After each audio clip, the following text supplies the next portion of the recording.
په یو واړه کلي کې یو یتیم هلک اوسېده چې نوم یې علي و. د هغه مور او پلار څو کاله مخکې وفات شوي وو او هغه یوازې په یوه زاړه کور کې ژوند کاوه. زه به ته حج کله هیر نه کړم. علي سره یوازې یو وفادار سپی و، نوم یې شیرګو. شیرو هره ورځ له علي سره ګرځېده، لوبې یې ورسره کولې او کله چې علي غمجن و د هغه تر څنګ به کښېناسته. یوه ورځ علي ډېر ناروغ شو. هغه په بستر پروت و او په کمزوري غږ یې ویل: شیرګو، زه ډېر ستړی یم.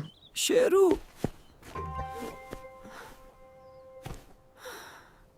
زه ډېر ستړی یم. سپی ژر له کوره ووت او د کلي خلکو خواته منډه کړه.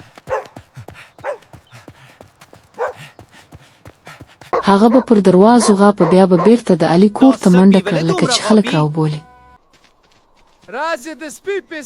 خلک حیران شول او د سپي پسې لاړل. کله چې کور ته ورسېدل، علي بېهوښه پروت. د کلي خلکو ژر ډاکټر راوغوښت. ډاکټر وویل که څو دقیقې ناوخته شوی وای هلک به نه ژغورل کېده. ټول خلک د سپي وفادارۍ ته حیران شول. علي چې ښه شو، سپی یې په غېږ کې ونیو او په ژړا یې ویل: ته زما یوازینی رښتینی ملګری.